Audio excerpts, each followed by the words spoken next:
His fiancée locked the maid outside in the rain. Until the billionaire opened the door, the maid banged on the door for almost 10 minutes before anyone answered. If she lost this job tonight, she would lose the only steady income keeping her daughter fed. Nobody could explain why the security camera near that door had been switched off just before the storm hit.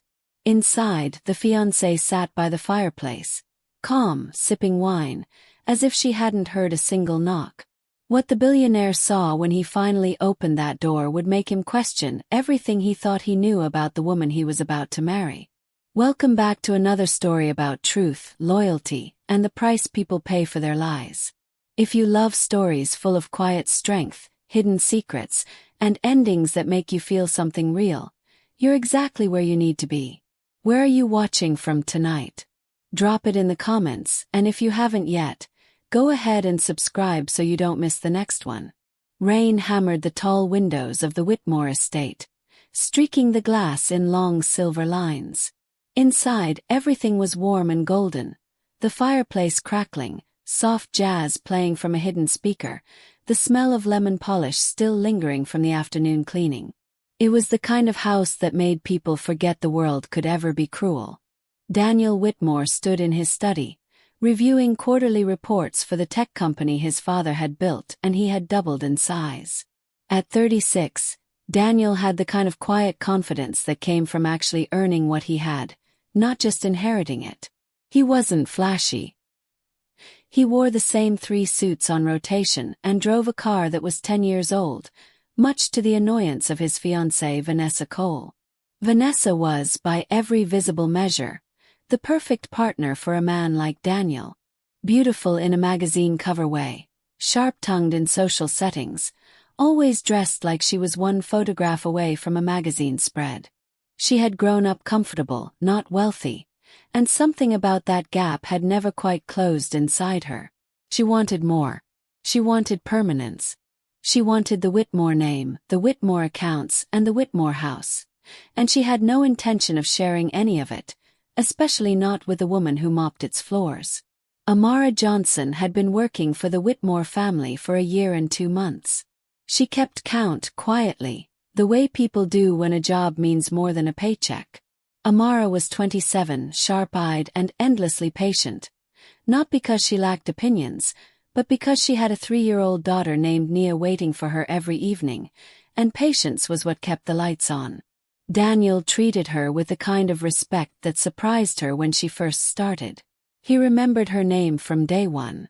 He asked about her daughter. He never made her feel invisible, the way some employers did. Vanessa was different. Vanessa smiled at Amara in front of Daniel and turned cold the moment his back was turned. Started small. A comment about how the help should use the side entrance, not the front door. A complaint that Amara left fingerprints on furniture nobody had touched. Small enough that Daniel barely noticed, the way water damage hides behind a wall until the whole thing collapses. That evening, Daniel had a dinner meeting downtown that ran late. Vanessa insisted on staying home, claiming a headache. Amara was finishing the last of her shift, wiping down the kitchen counters, when Vanessa appeared in the doorway, arms crossed, watching her with an expression that didn't match her usual polished smile. "You're still here," Vanessa said. It wasn't a question. "Just finishing up, Ms. Cole. I'll be out in 10 minutes. Make it 5. I have a guest coming." Amara didn't argue. She never argued. She gathered her things, checked the time, 6:40, and texted her sister who was watching Nia to say she'd be home soon. The storm outside had been building all afternoon, dark clouds rolling in off the coast, and she wanted to beat the worst of it. At 6:47, she stepped out the side door to grab her jacket from the small staff closet near the garden entrance, a door that locked automatically from the inside for security. She had done this 100 times. She always propped it open with a small rubber wedge Daniel himself had given her after she once got locked out in the cold. Tonight the wedge was gone. She didn't think much of it at first. Maybe it had been swept away, kicked aside by a delivery worker. She knocked lightly, expecting someone in the kitchen to hear her and let her back in so she could grab her bag and phone, both of which were still inside. No one came. The rain started as a drizzle and became a downpour within minutes. Amara knocked harder. She checked her watch. She didn't have it, it was inside with her bag. She had no phone, no jacket, no way to call anyone. The temperature was dropping fast, and thunder rattled somewhere over the hills. Inside in the living room, Vanessa sat by the fire with a glass of red wine, perfectly dry, perfectly comfortable. She had seen Amara through the window. She had heard the first knock. She did not move. A guest had in fact arrived, though not exactly the kind Vanessa had mentioned. It was her old friend from college, Brooke, who dropped by unannounced with a bottle of Prosecco and gossip about a mutual friend's engagement. Vanessa let her in through the front, laughing, animated, the picture of a relaxed evening. Neither of them looked toward the garden door again. Amara knocked for what felt like forever. Her knuckles ached. Her uniform was soaked through, clinging to her skin, and her hair had come loose from its bun, plastered against her face. She thought about walking around to the front, but the front gate required a code she didn't have, and the walk around the property in this storm in the dark, with lightning splitting the sky, felt like its own kind of danger. She sat down on the small stone step under a narrow overhang that barely blocked the wind, hugged her knees and waited. She thought about Nia, waiting at her sister's apartment, probably already asking when Mommy would be home. She thought about the rent due in 6 days. She thought, briefly and against her will, that maybe this was Vanessa's doing, and then pushed the thought away, because believing it would mean believing she worked for people who didn't care if she froze outside their door. At 7:52, headlights swept across the driveway. Daniel's car pulled in, tires hissing against the wet pavement. He stepped out, opening an umbrella out of habit, and started for the front steps, until movement near the garden side caught his eye. A shape, curled small against the stone wall, shivering. He crossed the lawn in seconds, umbrella forgotten, rain soaking through his suit jacket instantly. Amara, what happened? Why are you out here? She looked up at him, lips trembling, too cold and too proud to cry in front of him, though her eyes were already wet with more than rain. The door locked, Mr. Whitmore. I knocked. I don't know how long He didn't wait for the rest. He pulled off his own jacket and put it around her shoulders, then turned toward the house. His jaw tight in a way she had never seen before. Someone was inside this whole time, he said, more to himself than to her. Someone heard you. Behind the glass of the living room window, Vanessa's laughter with Brooke died the instant she saw Daniel's face through the rain. She stood up fast enough to spill her wine. Something had shifted.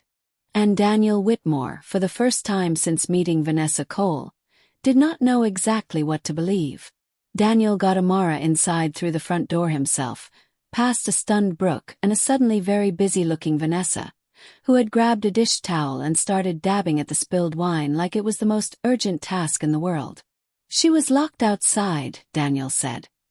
His voice low and controlled in the way that people who rarely raise their voice sound scarier than people who do. In a storm. For over an hour. Locked outside. Vanessa repeated, wide-eyed, setting the towel down. Daniel, that door doesn't lock on its own unless someone. It locks automatically. You know that. You've complained about it before. Vanessa's mouth opened, then closed. She recovered quickly the way she always did. I had no idea she was even still here. I thought she left hours ago. Brooke came by and we've been in the living room the entire time. We didn't hear anything over the rain. It was a reasonable explanation. Rain was loud. The living room was on the opposite side of the house from the garden door. Daniel wanted to believe her.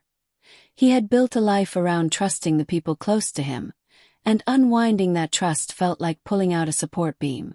But something nagged at him. The wedge. Amara had told him once, months ago, in an offhand comment, About the rubber door wedge he'd given her so she'd never get stuck outside again. It had been sitting by that door for months. He remembered it because he'd been the one to buy it. A small kindness he hadn't thought twice about until now. He didn't say anything about the wedge. Not yet. He got Amara a towel, insisted she sit by the fire and warm up, and had his housekeeper bring her tea, ignoring Vanessa's visible discomfort at having the help sitting in the good chairs.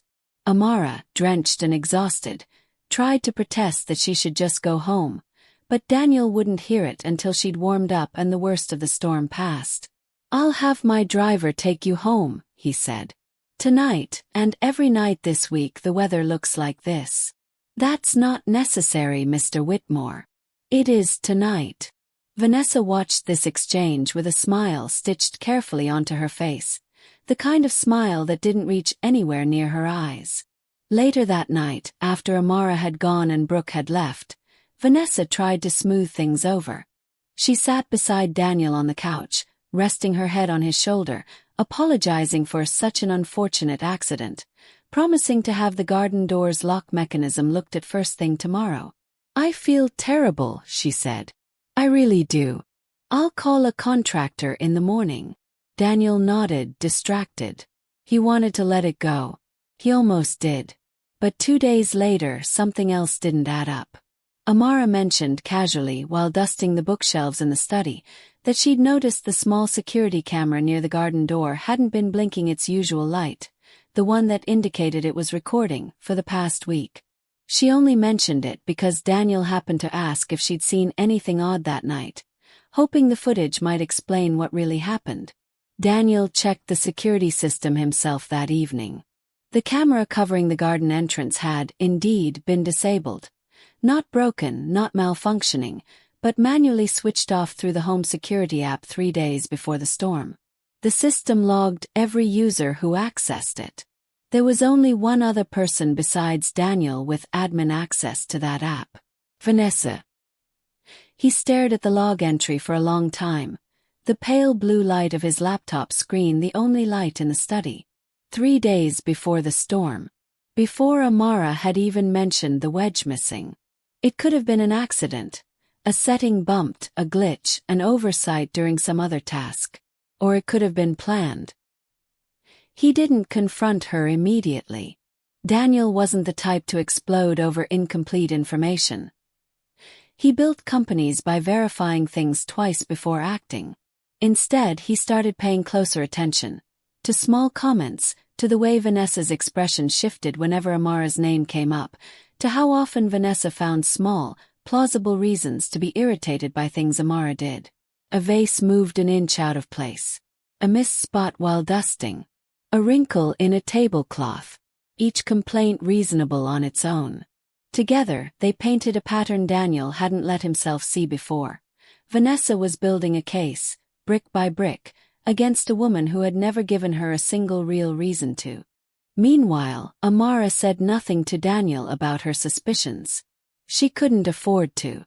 Accusing his fiancé of deliberately locking her outside without proof could cost her the job, and the job was everything. She kept her head down, did her work carefully, and tried to stay out of Vanessa's path as much as the house allowed. But avoiding Vanessa in a house that size was harder than it sounded, and Vanessa wasn't finished. 10 days after the storm, Daniel returned from a business trip a day early, wanting to surprise Vanessa. Instead, he found her in the kitchen with Amara, in the middle of what sounded like a heated exchange, though Vanessa's voice dropped to honeyed sweetness the second she heard his footsteps. "Oh, Daniel, you're back early." Amara stood a few feet away, her hands folded tightly in front of her, jaw tense, clearly holding back something she didn't feel safe saying. "What's going on?" Daniel asked. "Nothing," Vanessa said quickly. "I was just letting Amara know my grandmother's bracelet is missing. I'm sure it turned up somewhere silly, but I wanted to check before I worried unnecessarily." The word "missing" landed in the room like a stone dropped in still water. Amara's expression didn't change, but something in her eyes went very still, very careful, the look of someone who had just realized the ground beneath her wasn't as solid as she'd thought.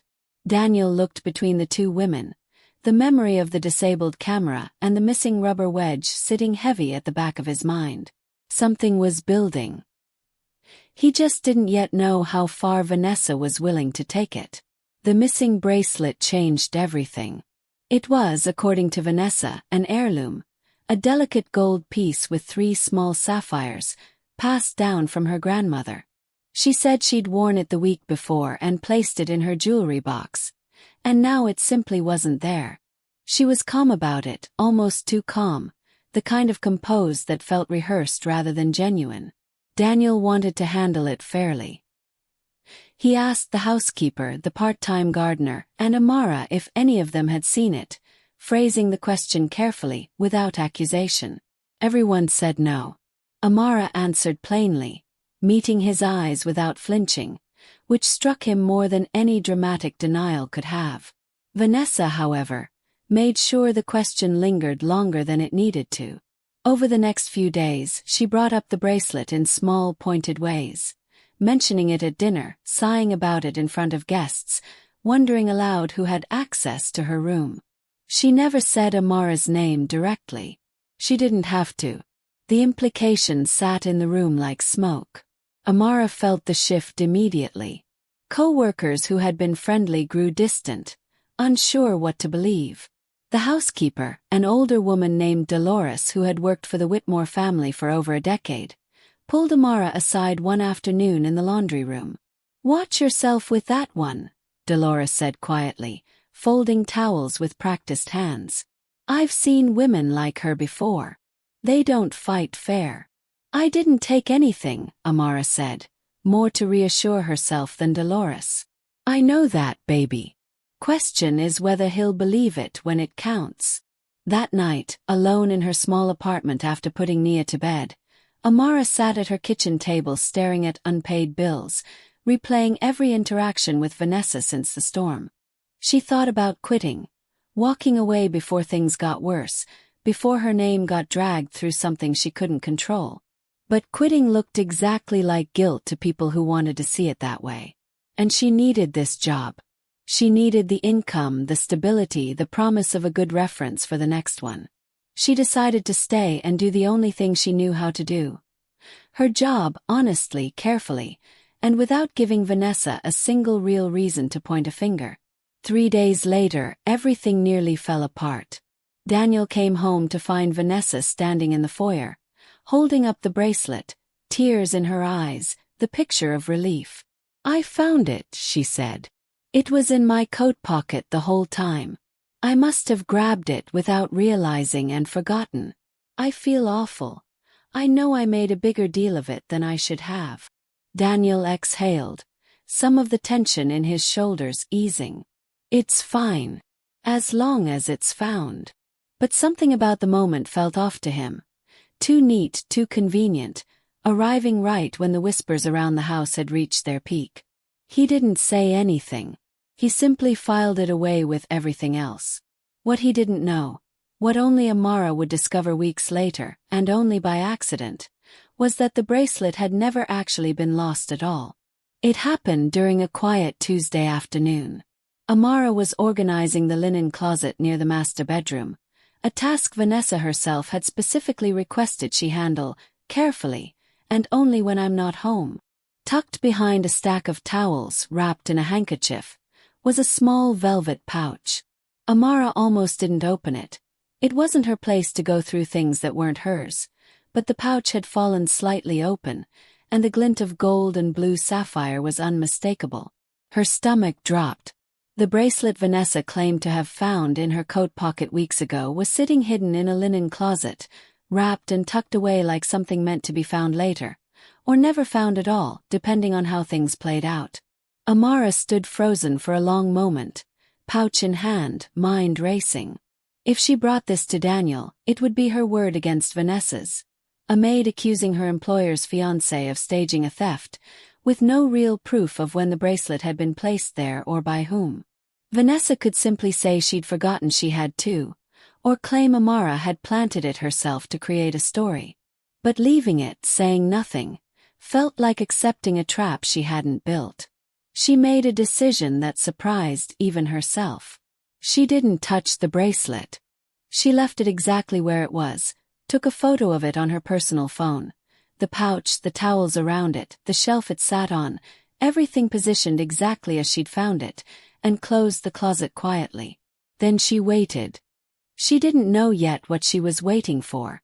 But she understood, with a clarity that steadied her nerves, that the truth rarely revealed itself all at once. Came in pieces, and pieces needed patience. What she didn't know was that Dolores had seen her lingering near that closet, and mentioned it, offhand, innocently, to Vanessa the very next day. Vanessa's reaction to Dolores's comment was immediate, though she hid it well in front of the older woman. Alone in her room that evening, she went straight to the linen closet, heart pounding, and found the pouch exactly where she'd left it, untouched but not undisturbed. A faint impression in the folded towels told her someone had moved things and put them back with careful precision. She knew instantly who it had been. Vanessa had never intended to actually accuse Amara of theft in a way that could be formally investigated. That risked scrutiny she didn't want. Her plan had always been subtler. Plant doubt, let whispers do the damage, make Daniel's trust in Amara erode slowly enough that firing her, eventually, would feel like his own idea rather than Vanessa's manipulation. The bracelet had been a test run. See how the household reacted to a missing item. See how much suspicion she could generate without a single hard accusation. Now, with Amara clearly having seen the bracelet, that plan had a problem. If Amara said anything to Daniel, Vanessa needed a story ready. One where she came out looking wronged, not exposed. She didn't wait long to act. 2 days later, Daniel came home to find Vanessa distraught, sitting at the kitchen island, a folder of papers in front of her. "I think there's something you need to see," she said, her voice trembling with what looked like genuine reluctance. I didn't want to believe it. I really didn't. The folder contained printed bank statements, Vanessa's personal account, showing a series of small recurring withdrawals over the past 4 months, each labeled vaguely, each occurring on days Amara had worked. Vanessa claimed she'd only just noticed the pattern while reconciling her accounts for tax season, and that after finding the bracelet misplaced weeks earlier, she'd grown paranoid enough to check. "I'm not accusing anyone," she said carefully, watching Daniel's face. "I just think it's worth looking into, quietly, before it becomes a bigger problem." It was a masterstroke of manipulation, vague enough to avoid a direct lie, damning enough to plant real doubt, and framed entirely as reluctant concern rather than accusation. Daniel stared at the papers, feeling something twist in his chest. He didn't want to believe Amara capable of this. But numbers were numbers, and Vanessa's tears looked real. He didn't sleep well that night. The next morning, he asked Amara to stay a few minutes after her shift. He tried to keep his voice neutral, professional, though his discomfort was obvious. "Vanessa found some unusual withdrawals from her account," he said. "On days you've worked here. I'm not accusing you of anything. I just need to understand what's going on." Amara's stomach dropped, but she didn't panic. She'd expected something like this ever since finding the bracelet. Some kind of counterattack, though she hadn't guessed the exact shape it would take. "I've never had access to Ms. Cole's accounts, Mr. Whitmore. I don't even know her banking information." "I believe you," Daniel said, and meant it. But belief without proof wasn't enough to make the discomfort disappear, and they both knew it. That night, Amara sat with her sister, explaining everything. The storm, the camera, the bracelet, and now this. Her sister, practical and blunt, asked the obvious question. "Do you have proof of anything? Real proof, not just what you saw." Amara thought of the photo on her phone. The bracelet, hidden in the linen closet, time-stamped weeks before Vanessa claimed to have found it in her coat pocket. It wasn't proof of theft. But it was proof that Vanessa had lied about when and where the bracelet had actually been. It was something. A thread to pull. The next day, Amara did something she had never done in a year and 2 months of working for the Whitmore family. She asked to speak with Daniel privately, away from the house, somewhere Vanessa wouldn't overhear or interrupt. Daniel, sensing the seriousness in her request, agreed to meet her at a small coffee shop near the estate during her lunch break. She brought her phone. She showed him the photo, the timestamp, and explained, calmly, without embellishment, without accusation dressed up as certainty, exactly what she'd found and when. "I'm not saying I know what this means," she said. "I'm saying the bracelet was in that closet before Ms. Cole said she found it in her coat. That's just a fact.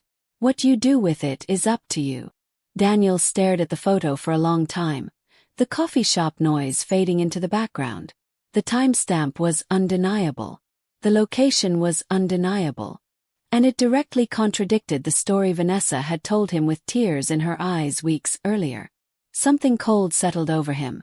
Not anger yet, but the quiet, dangerous calm of a man beginning to understand he'd been managed, carefully and deliberately, by someone he'd trusted completely. "Thank you for telling me," he said finally. "I need to look into a few things. Please don't mention this to anyone yet. Not even Vanessa." Amara nodded, relief and fear tangled together in her chest. She had told the truth. Now all she could do was wait to see if the truth would be enough. Daniel didn't confront Vanessa immediately. He spent the next 4 days quietly gathering what he could, checking the security system's access logs more thoroughly, reviewing exact dates on the bank statements Vanessa had shown him, and discreetly asking his accountant to look into the unusual withdrawals she'd flagged. What he found dismantled the story completely. The withdrawals weren't unusual at all. They were routine payments to a private storage unit Vanessa had rented months before Amara had even mentioned the missing door wedge. Payments that had nothing to do with Amara and everything to do with Vanessa quietly moving jewelry and other valuables somewhere Daniel wouldn't easily notice, likely preparing an insurance claim she never got the chance to file. The bracelet had never been stolen.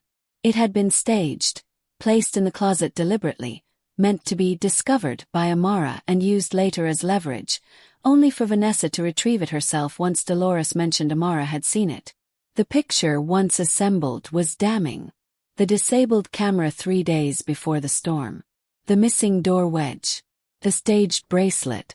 The vague, tearful accusation built on nothing but timing and suspicion. Vanessa hadn't done any one enormous, obvious thing. She had done a dozen small, deniable things, each one designed to chip away at Amara's position in the household and Daniel's trust in her, one manufactured crisis at a time. Daniel invited Vanessa to sit down in the study on a quiet Sunday evening, the same room where he'd first found the disabled camera log weeks earlier. He laid everything on the table. The access logs, the storage unit statements, the time-stamped photo Amara had shown him. Vanessa's composure cracked for the first time since he'd known her. "You're taking her word over mine," she said, voice rising, the sweetness gone from it entirely. "She's the maid, Daniel. I'm the woman you're supposed to marry." "I'm not taking anyone's word," Daniel said quietly. "I'm looking at facts. And the facts don't line up with anything you've told me for the past month." "You don't understand what it's like," Vanessa said, her voice cracking now, something raw showing underneath the practiced calm. "Watching you talk to her the way you do. Watching you defend her. I gave up things for this relationship, Daniel. I wanted this house to feel like mine, not like I was sharing it with the help." It was, in its own twisted way, an honest answer. The jealousy, the insecurity, the resentment she'd carried and let curdle into something cruel. It didn't excuse what she'd done. It explained it. "That doesn't give you the right to lock a human being outside in a storm," Daniel said. "Or to try to destroy her reputation because you were insecure. That's not a relationship problem, Vanessa. That's who you are." The engagement ended that night. Vanessa left the following morning, and though she threatened, briefly, to make things difficult, legally, publicly, the evidence Daniel had gathered was thorough enough that the threats quietly disappeared within a week. Daniel found Amara 2 days later in the kitchen, finishing her shift as if nothing in her life had just been quietly rearranged. "I owe you an apology," he said, "for doubting you even for a moment. And I owe you more than that, honestly, for staying calm through something that would have broken most people." "I just wanted to keep my job, Mr. Whitmore," Amara said simply. And tell the truth. That's all I did. It was enough, he said. It was more than enough. He offered her something more than an apology. A permanent position managing household staff, with a significant raise, and his personal recommendation should she ever want to move on to something bigger. Amara, careful as always, told him she'd think about it, though the offer meant more to her than she let herself show in that kitchen. Weeks later, on a quiet evening with far better weather, Daniel stopped by the garden door on his way out, and noticed something small sitting exactly where it always used to be. A little rubber wedge, propping the door open against the night. He smiled and left it there. Outside, the storm was long gone. Inside, for the first time in months, so was the fear. If you were in Amara's position, would you have stayed silent to protect your job, or spoken up right away, no matter the risk? Let us know in the comments. If this story moved you, subscribe for more, and we'll see you in the next one.